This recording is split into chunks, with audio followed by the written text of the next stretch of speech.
Bismillahirrahmanirrahim. Assalamualaikum warahmatullahi wabarakatuh. Innal hamdalillah nahmaduhu wa nasta'inuhu wa nastaghfiruh wa na'udzu billahi min shururi anfusina wa min sayyiati a'malina. Man yahdihillahu fala mudilla lahu wa man yudlilhu fala hadiya lahu. Asyhadu an la ilaha illallah wahdahu la syarika lahu wa asyhadu anna Muhammadan abdullahi wa rasulullah. Allahumma shalli ala Muhammad wa ala alihi wa ashabihi wa man tabi'ahum bi ihsan ila yaumiddin wa ba'du. Ikhwati rahimani wa rahimakumullah, kita lanjutkan pembahasan kitab Syarah Aqidah Ahlussunnah wal Jamaah yang disusun oleh Ustaz Yazid bin Abdul Taala. Pasal yang ke-39. Anna Ahlussunnah wal Jamaah ya'taqidu anna an-nasa idza dakhala al-jannah idza dakhala al-jannah al-jannata wa an-nar. Ahlussunnah mengimani bahwa bila manusia telah memasuki surga, bila dia ahli surga, dan bila manusia telah memasuki neraka, lalu dia bila dia telah di neraka, maka la mauta ba'da, sesudah itu tidak ada lagi kematian. Kita meyakini bahwa kematian itu ada. Allah mengatakan dalam Al-Quran, idza ja'al mautu bil haqqi, jika kematian itu datang dengan benar. Artinya mati itu pasti ada, dijumpai oleh setiap manusia. Allah berkata dalam Al-Quran, kullu nafsin dha'iqatul maut, setiap manusia akan merasakan, setiap jiwa akan merasakan kematian. Kullu nafsin dha'iqatul maut. Allah juga menyebutkan likulli ummatin ajal, setiap manusia ada batas usianya. Berarti mati itu sudah menjadi sunnatullah. Wa ahlussunnah wal jamaah ya'taqidu anna ahlan nari idza dakhala an-nar wa ahlul jannati idza dakhala al-jannata la mauta ba'da. Keyakinan ahlussunnah, kalau manusia sudah masuk ke tempatnya masing-masing di yaumul qiyamah, ahli surga ke surga, ahli neraka ke dalam neraka, setelah itu tidak akan ada lagi mati. Dan Ahlussunnah meyakini bahwa kematian ini masalah yang maknawi. La yudrikuhu al-basar, mata tidak bisa melihat bentuknya.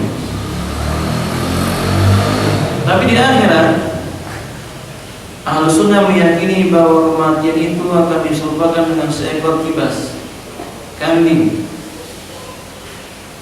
Yarahu ainan, dua mata akan bisa melihat bentuk kambing itu.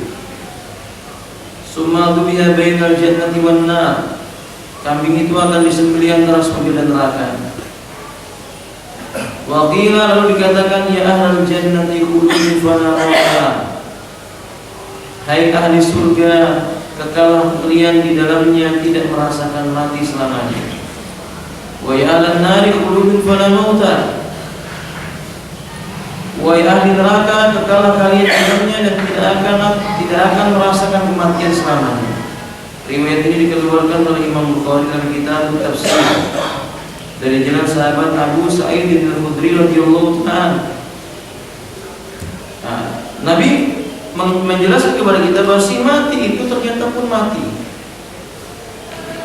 Kalau manusia mengalami kematian, jin mengalami kematian, malaikat juga mengalami kematian, karena memang Allah mengatakan kullu man 'alaiha fan wa yabqa wajhu rabbika dzul jalali wal ikram. Semua yang ada di permukaan alam semesta ini akan sirna, yang tetap kekal adalah wajah Rabbmu yang memiliki kemuliaan dan ketinggian. Nah, apabila rahimani wa rahmatullah, maka Ahlussunnah meyakini bahwa mati itu pun mati.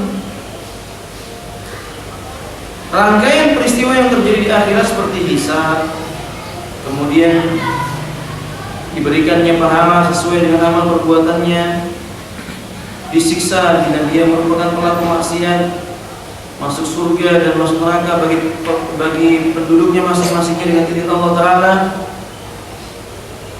Semua hal ini telah diterangkan dalam kitab-kitab yang diturunkan oleh Allah Ta'ala, Taurat, Zabur, Injil, Al-Quran, menjelaskan hal itu. Dan sedangkan dari riwayat-riwayat Nabi pun banyak, termasuk dalam masalah ini Nabi menjelaskan tentang masalah kematian itu sendiri pun mati. Jadi rangkaian beriman kepada hari kiamat termasuk ini.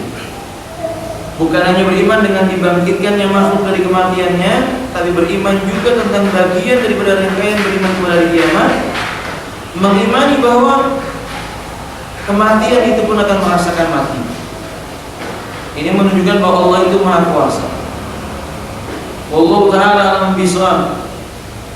Dan Allah menegaskan penyebutan tentang hari kiamat itu terdapat dalam kitabnya, mengulang penyebutannya di setiap tempat, mengingatkan tentang hari kiamat itu pada setiap keadaan, setiap saat, menegaskan kejadiannya kapan saja bisa terjadi.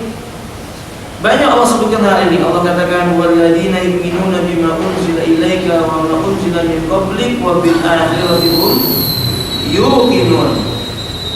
Dan mereka yang beriman kepada kitab Al-Qur'an, yakni orang yang beriman kepada Alkitab, yaitu Al-Qur'an, yang telah diturunkan kepadamu dan kitab-kitab yang telah diturunkan sebelummu. Dan mereka itu wabil akhirati hum yuqinun, terhadap negeri akhirat mereka itu beriman, yakin. Termasuk beriman dengan si mati itu pun akan mati. Adapun orang-orang Mu'tazilah menolak dengan akal mereka, menolak bahwasanya kematian itu akan mati. Mereka menolak bahwa riwayat-riwayat tersebut riwayat yang sahih, ditolak oleh mereka. Penentangan seperti ini tanda-tanda kesesatan. Mereka berkata, bagaimana mungkin kematian diserupakan dengan seekor kibas? Kita katakan Allah berbuat apa yang dikehendaki, fa'alun lima yurid. Dan kalau seandainya Allah menghendaki, Allah hanya mengatakan kun, jadilah sesuatu, maka tidak sulit bagi Allah, itu pun akan terjadi. Maka itu saudara kaum muslimin, kita tidak boleh mengingkari bahwa kematian itu berdasarkan nas yang sahih, mereka dia pun akan mati. Wallahu a'lam bishawab. Nah, pasal yang berikutnya, al-imanu bil qadari khairihi wa syarrihi. Al-firqatun najiyah ahlus sunnah wal jamaah yu'minu bil qadari khairihi wa syarrihi. Wal iman bil qadari yatadammanu aw bima jaa an-nususil qadari fihi al-maratib. Golongan yang selamat ahlus sunnah wal jamaah, mereka adalah golongan yang beriman tentang adanya takdir. Ada yang buruk dan juga ada yang baik. Itu semuanya haknya Allah Ta'ala. Beriman kepada takdir ini meliputi iman kepada setiap dalil. Beriman kepada setiap dalil yang berbicara tentang takdir. Wal imanu bil qadari, al-iman bi maratibil qadar. Tentu kita beriman dengan takdir, beriman pula dengan tingkatan takdir. Wala yaruddu rajulun qad qadara Allah Ta'ala alaih. Tidak ada satu orang pun yang dapat menolak ketetapan Allah. Tidak ada satu orang pun yang bisa menolak takdir. Bahkan Nabi SAW mengatakan, wa inna ahadakum la ya'malu bi amali ahli jannah hatta ma yakuna bainahu wa baina illa dhira' fa yasbiqu alal kitab fa ya'malu bi amali ahli nar fa yadkhuluha. Di antara kalian ada seorang yang beramal dengan amal ahli surga, seolah jaraknya antara dirinya dengan surga tidak ada kecuali satu hasta. Tapi takdir Allah, ketetapan Allah mendahuluinya. Dia beramal dengan amal ahli neraka, mati masuklah di neraka. Sebaliknya demikian. Wa inna ahadakum la ya'malu bi amali ahli nar hatta ma yakuna bainahu wa baina illa dhira' fa yasbiqu alal kitab fa ya'malu bi amali ahli jannah fa yadkhuluha. Seorang di antara kalian itu ada yang beramal dengan amal ahli neraka, seolah manusia menganggap jaraknya dengan neraka itu tidak ada lagi kecuali sejengkal. tapi ketetapan Allah berbeda. Kemudian di akhir hidupnya dia beramal dengan amal ahli surga, mati dan masuk dalam surga dengan izin Allah Ta'ala. Ini takdir Allah, tidak ada manusia yang bisa menolaknya, dan takdir tidak bisa diukur dengan akal. Karena bab takdir bab di mana akal tidak boleh manusia itu berbicara tentang masalah ini, menolaknya maksud saya. Tidak boleh menolak karena alasan akal tidak bisa menerima. Dan kita mengetahui dalam kaidah Islam, agama itu bukan agama yang ditakar dengan akal sebagai takaran kebenarannya, tapi agama itu ditakarkan sebagai takaran kebenarannya dari Al-Quran dan Sunnah Nabi SAW. Lau kana ad-dinu bi ra'yin la kana asfalu min al-khuffi ahaqqu ayyumsa. Ali bin Abi Thalib mengatakan, seandainya agama itu diukur pakai akal, tentu ketika manusia itu berwudu mengenakan sepatu, bagian telapak sepatunya lebih pantas diusap dibandingkan atasnya. Tapi Islam mengajarkan kalau kita berwudu menggunakan sepatu, bagian atas sepatu itu yang diusap. Tidak bisa diterima oleh akal, tapi itulah syariat. Termasuklah masalah bab takdir. Nah, iman kepada takdir memiliki 4 tingkatan.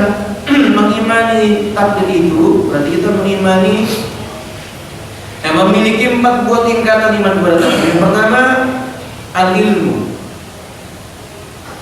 Yani yu'minu anna Allah Ta'ala lahul ilm. Mengimani bahwa Allah Ta'ala itu memiliki ilmu. Wa huwal alim. Karena memang Allah itu zat yang maha mengetahui,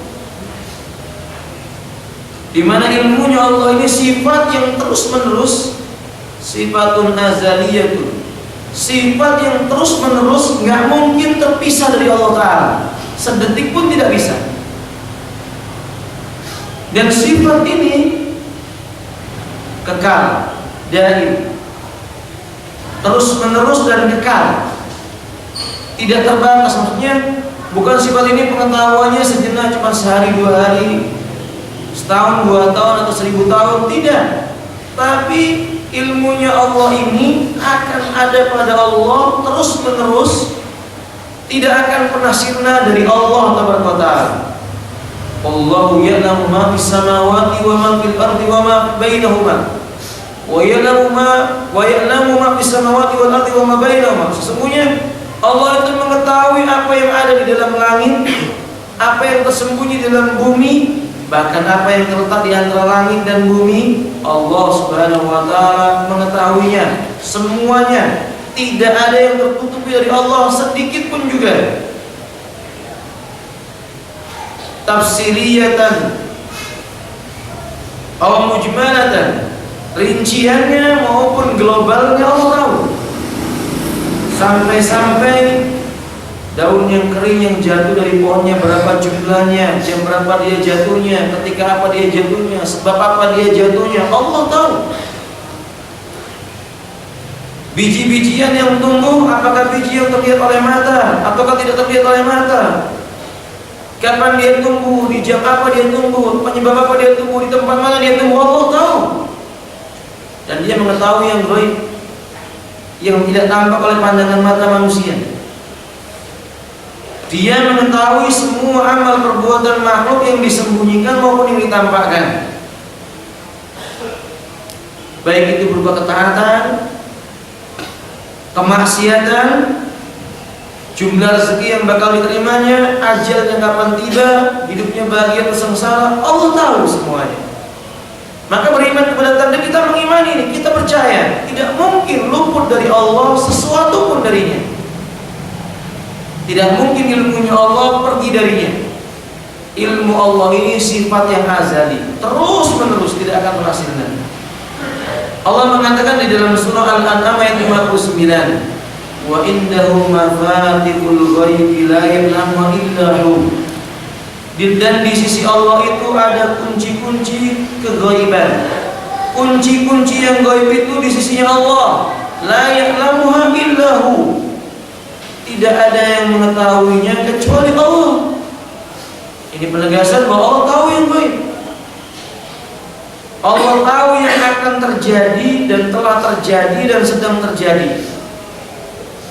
Wa ya'lamu ma fil barri wal bahri. Dan dia mengetahui kejadian yang ada di daratan dan yang ada di lautan.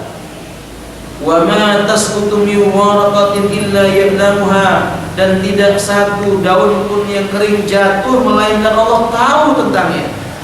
Wa la habbatin min dhulumatil ardi wa la rabbin wa la yabisin illa fi kitabin mubin. Dan tidaklah sebuah biji berada di jauh bumi yang paling gelap, dan juga tidak sesuatu yang basah pun maupun yang kering pun dari benda-benda makhluk Allah ini illa fi kitabim mubin. Semuanya itu sudah dituliskan oleh Allah dalam kitab yang nyata, yaitu Lauhul Mahfuz. Jadi daun ini basah, daun ini kering, dia jatuh atau tetap tidak jatuh, pohon ini kering atau pohon ini subur, Allah tahu, dan itu sudah ditulis oleh Allah di sebuah kitab yang disebut dengan Lauhul Mahfuz. Ini namanya beriman dengan ilmunya Allah. Supaya manusia itu jangan ragu dengan takdir. Karena sebagian kelompok Rafidhi misalnya, kelompok Syiah mengatakan Allah itu tidak mengetahui sesuatu yang akan terjadi. Jadi Allah hanya menciptakan makhluk, tapi Allah tidak tahu apa yang bakal terjadi pada manusia. Allah tidak tahu. Makanya Syiah itu menolak takdir, tidak percaya dengan takdir. Ahlus Sunnah meyakini takdir itu ada. Ahlus Sunnah meyakini bahwa Allah Subhanahu wa taala memiliki ilmu yang mengetahui semua kejadian yang telah terjadi dan akan terjadi dan bahkan yang sedang terjadi. Sedang terjadi dan bahkan yang akan terjadi, Allah tahu semuanya. Kalau kita mengetahui ini, maka tidak sulit bagi kita mengimani bahwa memang Allah itu punya takdir, hak untuk menakdirkan yang baik maupun takdir yang buruk. Itu haknya Allah Ta'ala. Yang kedua, beriman kepada takdir itu berarti mengimani Alkitabah. Percaya bahwa segala sesuatu itu sudah dituliskan oleh Allah. Tidak ada yang terluputkan dari catatan yang telah Allah perintahkan sebuah pena mencatatnya. Dan ini terjadi di Lauhul Mahfuz, dituliskan di Lauhul Mahfuz. Kama qala Nabi sallallahu alaihi wasallam, akhrajahu Muslim wa Tirmidzi wa Ahmad. Kataballahu maqadirul khalaiq. Allah telah menuliskan takdirnya makhluk semuanya. Qabla ayyakhluqa samawati wal arda, sebelum Allah menciptakan langit dan bumi, bi khamsina alfa sanatin, 50.000 tahun sebelumnya. Sebelum ada langit, sebelum ada bumi, 50.000 tahun sebelumnya Allah telah menuliskan semua kejadian-kejadian di alam semesta ini. Maka Nabi mengatakan dalam riwayat Imam Abu Daud, inna awwala ma khalaqallahu al-qalama, sesungguhnya makhluk yang pertama diciptakan oleh Allah adalah pena. Qala, Allah berkata kepada pena, uktub, tulislah. Qala rabbi wa madza aktub. Pena ini berkata, apa yang harus aku tulis ya Allah? Qala uktub maqadir kulli syai' hatta taqum as-saa'ah. Tulislah takdir segala sesuatu sampai terjadinya yaumul qiyamah, tuliskan semua kejadiannya. Yakni maka pena pun menuliskan, pena telah kering, pena telah diangkat, lembaran-lembaran yang ada tintanya telah mengering, tidak bisa lagi dirubah. Allah katakan dalam surah Al-Hajj, alam ta'lam anna Allah ya'lamu ma fis samawati wal ard. Tidakkah kalian tahu? Tidakkah engkau tahu bahwa Allah itu mengetahui apa yang ada di langit dan apa yang ada di bumi? Inna dzalika fi kitabin. Sesungguhnya kejadian-kejadian itu semua sudah tertulis dalam sebuah kitab, Lauhul Mahfuz. Inna dzalika 'ala Allah yasir. Sungguh yang demikian itu bagi Allah itu mudah, tidak sulit. Jadi kalau kita mengimani takdir, kita katakan mudah bagi Allah menuliskan sebuah kejadian yang akan terjadi, yang telah terjadi, yang sedang terjadi. Allah semua tuliskan dalam kitab Lauhul Mahfuz. Itu mudah bagi Allah. Dan Allah tidak tercela melakukan itu. Fa'al lima yurid, kalau memang Allah itu berbuat sekandangnya. Wallahu la yus'alu. Allah tidak ditanya, kenapa begini ya Allah? Tidak. Kita yang ditanya oleh Allah Ta'ala, karena kita diperintahkan oleh Allah untuk beribadah kepada Allah Ta'ala. Allah katakan dalam surah Al-Hadid ayat yang ke-22, ma asaba min musibatin fil ardi wala bi anfusikum. Tidak ada musibah tidak satu bencana pun yang menimpa di bumi ini, wala fi anfusikum, dan tidak pun yang menimpa diri kalian, illa melainkan musibah itu fi kitabin, sudah tertulis dalam sebuah kitab, min qabli an nabraha, jauh sebelum kami menciptakannya. Inna dzalika 'ala Allah yasir. Sungguh sekali lagi kata Allah, itu mudah bagi Allah. Oleh karena itu, Allah, apa yang ditakdirkan oleh Allah menimpa manusia, tidak ada manusia lain yang bisa menghalanginya sehingga tak bisa meleset darinya, tidak ada. Dan apa yang ditakdirkan oleh Allah Subhanahu wa taala tidak menimpa seorang hamba, tidak ada satu manusia pun yang bisa menjadikan takdir itu menimpanya. Ini semua ketetapan Allah Taala.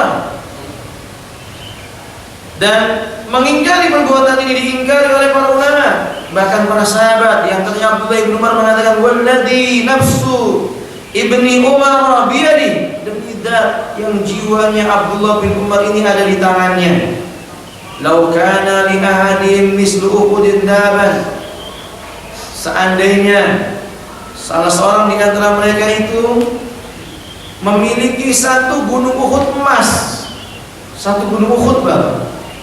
Panjangnya gunung Uhud 8 km, belum lagi tingginya.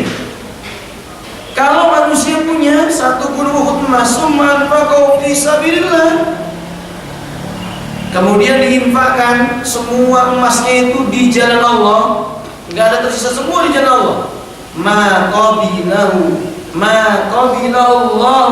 minhu, tidak akan diterima infak mereka itu sedikit pun juga, hatta yu'minu bil qadari, sampai orang itu beriman dengan adanya takdir.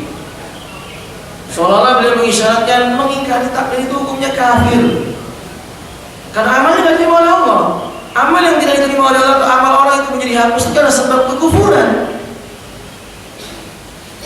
Allah katakan dalam Al-Quran, wa may yabtaghi ghairal islami dinan falan yuqbala minhu, dan barang siapa dia mencari agama selain Islam, tidak akan diterima apapun yang datang darinya.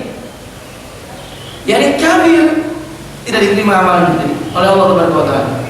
Orang kafir tidak diterima oleh Allah Taala amalan. Nah, orang yang mengingkari takdir dikatakan oleh Abdullah bin Umar demikian. Alasan beliau, karena Nabi pernah mengatakan ketika ditanya apa itu iman, beliau menjawab, iman antu'mina billah wa malaikatihi wa kutubihi wa rusulihi wal yawmil akhir wa tu'mina bil qadari khairihi wa syarrihi. Engkau beriman kepada Allah, malaikatnya Allah, kitabnya Allah, rasulnya Allah, hari kiamat, dan engkau beriman dengan takdir baik maupun yang buruk, itu haknya Allah Ta'ala. Hadis riwayat Imam Muslim. Dulu ada sahabat yang bernama Ubadah bin Samit radhiyallahu ta'ala, beliau pernah berkata kepada putranya, ya bunai, wahai putraku, innaka lan tajid tu'mal iman, sesungguhnya engkau tidak bisa merasakan manisnya iman, hatta ta'lama, sampai kamu tahu, anna ma asabaka lam yakun liyukhti'aka, apa yang ditakdirkan oleh Allah menimpa dirimu tidak mungkin meleset darinya, wa ma akhta'aka lam yakun liyusibaka, dan apa yang ditakdirkan oleh Allah tidak menyentuh dirimu tidak akan mungkin mengenaimu. Sami'tu Rasulullah sallallahu alaihi wasallam yaqul, aku pernah mendengar Rasulullah sallallahu alaihi wasallam bersabda, inna awwala ma khalaqallahu al-qalama, sesungguhnya sesuatu yang pertama kali diciptakan oleh Allah adalah pena. Faqala lahu uktub, Allah berkata kepada pena, tulislah. Qala rabbi wa ma adraktu, wahai Rabbku, apa yang harus kutulis? Qala uktub maqadira kulli syai'in hatta taquma as-saa'ah, tulis segala sesuatu, tulis takdir segala sesuatu sampai bangkitnya yaumul qiyamah. Ya bunai, kata beliau, putraku, sami'tu Rasulullah sallallahu alaihi wasallam yaqul, aku dengar Rasulullah mengatakan, man mata la ghairi hada falaysa minni, barang siapa yang dia mati tidak dalam keadaan beriman kepada takdir, dia bukan golonganku. Wallahu a'lam bishawab. Nah, di dalam hadis yang lainnya diriwayatkan dari Wahbin, dia berkata bahwa Rasulullah bersabda, "Faman lam yu'min bil qadari khairi wa syarri ahraqahu Allah bin nari." Barang siapa yang dia tidak beriman dengan takdir, baik itu takdir baik maupun takdir yang buruk, haknya Allah, Allah akan membakarnya dengan api neraka. Nasallallahu taala salamah wal afiyah. Jadi kita mengimani takdir ini, mengimani bahwa sesuatu yang telah Allah tetapkan nggak mungkin meleset. Dan takdir ini mengikuti ilmunya Allah. Seperti tadi sudah kita terangkan tentang beriman dengan takdir berarti mengimani bahwa Allah itu punya ilmu. Pertama, bahwa Allah telah mencatat dalam Lauhul Mahfuz segala sesuatu yang dikehendaki Allah. Sedangkan bila Allah menciptakan janin, ketika mencapai 4 bulan, maka Allah mengutus kepadanya malaikat yang diperintahkan untuk mencatat 4 perkara. Ini juga takdir. Artinya mengimani takdir sesuai dengan mengimani takdir itu mengikuti ilmunya Allah. Allah sudah memberitakan kepada kita melalui Rasulnya bahwa takdir ditulis pada Lauhul Mahfuz. Pertama. 2, takdir ditulis pada ketika janin itu ditiupkan ruhnya. 3, ketika pada malam Lailatul Qadar. Ini kita imani. Jangan dipikir pakai akal. Gimana begini, bagaimana begitu? Karena memang takdir tidak bisa diukur dengan akal manusia. Nah, kemudian yang perlu dicatat setelah kita mengimani takdir dengan baik pada poin yang kedua ini, bahwa yang pertama tadi kita mengimani tentang ilmunya Allah, yang kedua kita mengimani bahwa takdir sudah ditulis oleh Allah Ta'ala, maka kita seorang muslim mesti mengetahui mengimani takdir, mengimani qada dan qadar itu yang baik maupun yang buruk, yang manis maupun yang pahit, bahwa qada dan qadar itu rahasia Allah. Maksudnya kita nggak tahu apa yang Allah takdirkan bagi kita kecuali yang sudah terjadi. Saya ulangi, kita ini tidak tahu tentang qada dan qadarnya Allah kecuali yang sudah terjadi. Kita ditakdirkan punya kulit berwarna coklat atau hitam atau putih. Setelah kita hidup di dunia ini kita tahu, oh ini kulit kita. Itu takdirnya Allah Ta'ala. Kita ditakdirkan oleh Allah punya bentuk tubuh yang gemuk atau yang kurus atau yang tinggi atau yang pendek. Ditakdirkan oleh Allah Ta'ala punya kecerdasan, tapi kita tidak tahu sampai kapan kecerdasan itu. Ditakdirkan oleh Allah Ta'ala kita punya kesehatan, tapi kita tidak tahu sampai kapan kesehatan itu diberikan oleh Allah Ta'ala. Yang sudah terjadi kita imani bahwa itu takdir Allah. Yang akan terjadi kita juga imani bahwa kita belum tahu itu. Tujuannya apa? Supaya manusia tidak boleh berhujah dengan berkata ini takdir Allah untuk sesuatu perkara yang dia niatkan berbuat kejahatan. Seperti orang tidak mau sholat, dia berkata untuk apa sholat? Wong sudah dituliskan oleh Allah takdirnya. Masuk surga maupun enggak, kan yang penting sudah dituliskan oleh Allah Ta'ala. Kata mereka, ya sholat enggak sholat, kalau takdirnya masuk surga, ya masuk surga. Ini perkataan orang yang sudah disusupi oleh syaitan. Hatinya dibisiki oleh iblis. Seolah-olah perkataan ini benar, tapi dia salah. Allah menurunkan syariat ini supaya manusia mengerjakan perintah Allah Ta'ala, karena memang Allah tahu mereka ini belum mengerti tentang apa yang terjadi pada diri mereka. Hak Allah Ta'ala. Apa manusia tahu bahwa dia ahli surga atau dia ahli neraka? Tidak ada yang tahu. Maka tugasnya adalah mengerjakan perintah tentang apa yang terjadi di hadapannya. Itu diserahkan kepada Allah. Ini namanya beriman dengan takdir. Seorang pencuri misalnya, dia berkata kepada seorang hakim, hakim jangan dipotong tangan saya. Kalau mau nyalakan jangan saya. Allah, kenapa Allah takdirkan saya jadi apa? Pencuri. Kita jawab kalau kita seorang hakim, kamu juga jangan salahkan saya sebagai hakim. Saya ditakdirkan oleh Allah jadi tukang potongnya pada tangannya pencuri. Jadi dijawab takdir itu dengan takdir. Maka orang yang sakit ketika disuruh berobat, akhi berobat, maka dia mengatakan saya terima kan sakit itu takdirnya Allah. Nanti kalau ditakdirkan sembuh kan sembuh. Ya kita jawab berusaha juga takdirnya Allah. Ikhtiar itu kan makhluk. Usaha manusia itu kan makhluk, Pak. Makhluk yang diciptakan oleh Allah. Dan makhluk yang diciptakan oleh Allah sudah ada takdirnya. Takdirnya kapan dia menyembuhkan? Kapan yang namanya makhluk berupa kesembuhan itu? Kesembuhan itu kan makhluk. Kapan yang dinamakan makhluk yang bernama kesembuhan itu menyembuhkan orang dengan izin Allah, sembuh mengenai seseorang yang sakit dengan izin Allah Ta'ala? Kita nggak tahu. Nah, maka sebab itu kita diperintahkan mencari takdir Allah berupa makhluk yang dinamakan kesembuhan bagi orang yang sakit. Jadi orang sakit itu takdir Allah. Kalau dia sembuh takdir Allah, maka dicari dengan sesuatu yang juga tersebab takdirnya Allah Ta'ala tadi itu. Jadi keliru kalau ada orang berkata, ya sakit nggak usah berobat, nanti kalau takdir sembuh ya sembuh. Qadarullah wa masyafa'al misalnya begitu. Yang khata keliru hati. Tidak demikian. Nah, sebab itu tidak ada alasan lagi bagi manusia untuk beralasan dengan takdir untuk melakukan perbuatan kedurhakaan kepada Allah Subhanahu wa Ta'ala. Kemudian yang ketiga, tingkatan yang ketiga beriman dengan tadi itu berarti percaya dengan masyiah. Mengimani bahwa Allah itu punya kehendak. Dan apa yang dikehendaki oleh Allah pasti terjadi. Enggak ada yang bisa menghalangi. Apa yang tidak dikehendaki oleh Allah terjadi, enggak mungkin terjadi. Karena Allah tidak mungkin ada yang mampu memaksa Allah Ta'ala. Tidak ada manusia yang mampu memaksa Allah Ta'ala. Karena saudara kaum muslimin rahimani wa rahimakumullah, apapun yang terjadi di kerajaannya Allah Ta'ala di langit dan bumi ini, kejadiannya dengan kehendak Allah. Yang tidak dikehendaki Allah tidak akan terjadi. Imani masyiahnya Allah itu pasti terlaksana. Kudrahnya Allah itu meliputi segala sesuatu. Kehendaknya Allah itu pasti terlaksana. Dan kekuasaannya Allah tidak ada satu manusia pun yang luput darinya. Imam Syafi'i membuat sebuah syair yang sangat indah. Kata beliau, ma syi'ta kana. Apa yang kau kehendaki ya Allah pasti terjadi. Wa illam asya, walaupun aku tidak menghendaki terjadi. Wa ma syi'tu illam tasya lam yakun. Apa yang ku kehendaki tapi engkau tidak kehendaki tidak akan terjadi ya Allah. Khalaqtal ibada ala ma alimta. Engkau telah menciptakan hamba-hamba ini sesuai dengan apa yang telah engkau ketahui.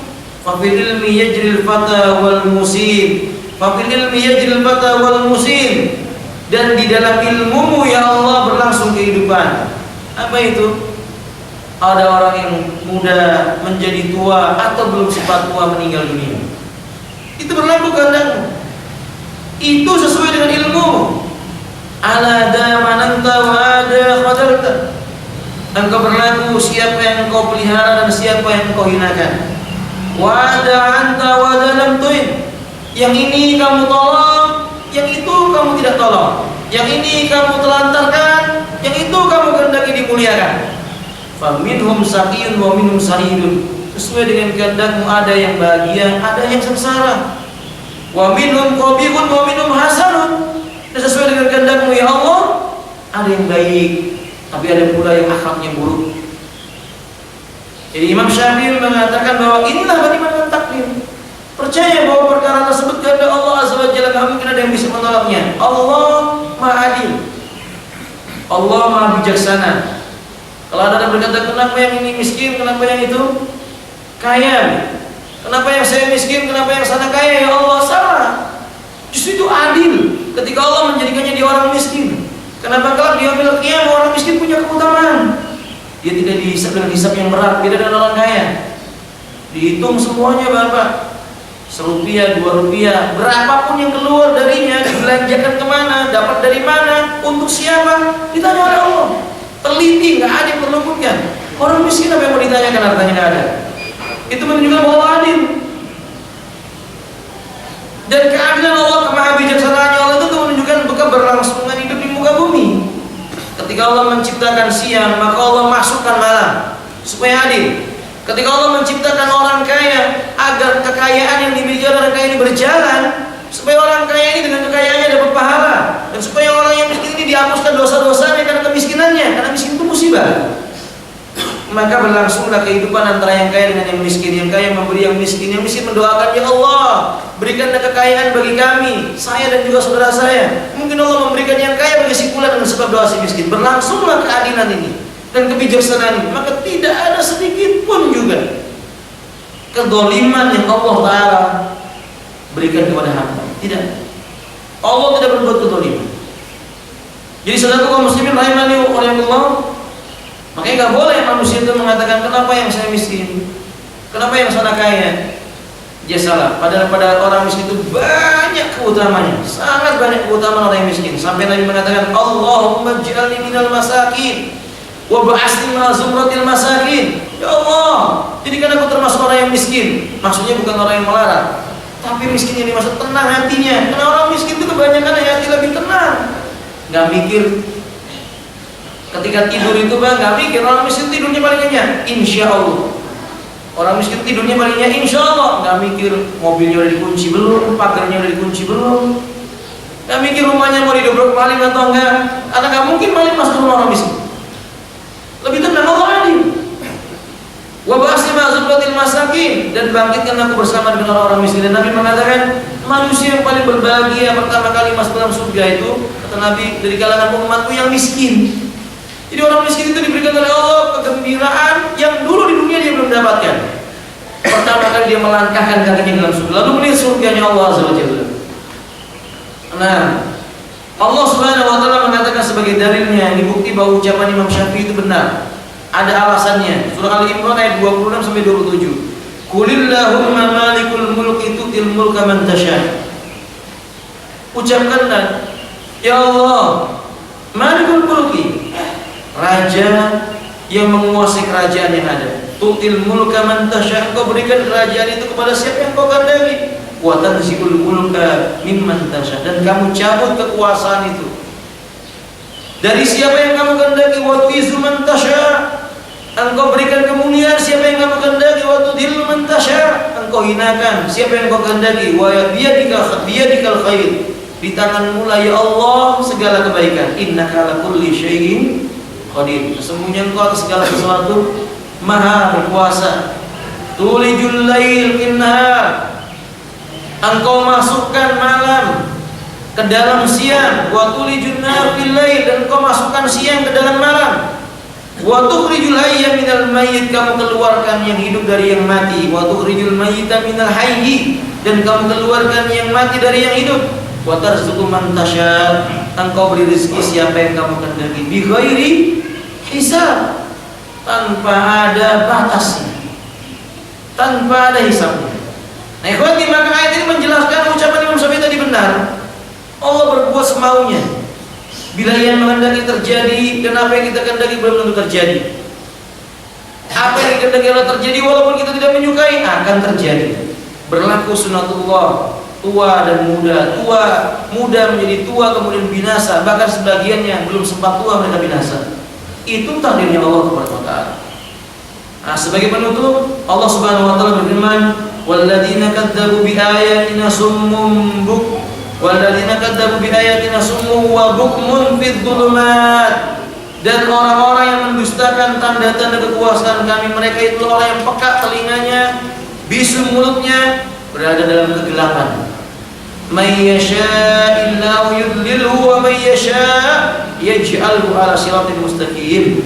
Siapa yang dikehendaki oleh Allah, dia akan tersesat. Dan siapa yang dikehendaki oleh Allah, maka dia akan berada di atas jalan yang lurus. Berarti Islam dan kafir itu juga sudah ditakdirkan oleh Allah. Kita bersyukur ditakdirkan oleh Allah menjadi seorang muslim, maka pelihara baik-baik nikmat ini. Jaga baik-baik nikmat tentang Islam, iman ini. Jangan kotori dengan kekafiran, kemaksiatan, kemunafikan. Hindari. Semoga Allah mentakdirkan kita dengan takdir yang baik sampai kita masuk dalam surganya Allah Azza wa Jalla.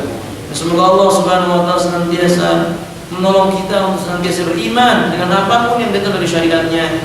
Semoga Allah Subhanahu wa taala memberi hidayah bagi mereka-mereka yang belum mendapatkan hidayah, dan semoga kita kokoh di atas hidayah sampai yaumil qiyamah. Akhiru da'wana alhamdulillahirabbil alamin. Subhanakallahumma wa bihamdik, asyhadu an la ilaha illa anta, astaghfiruka wa atubu ilaik. Assalamualaikum warahmatullahi wabarakatuh.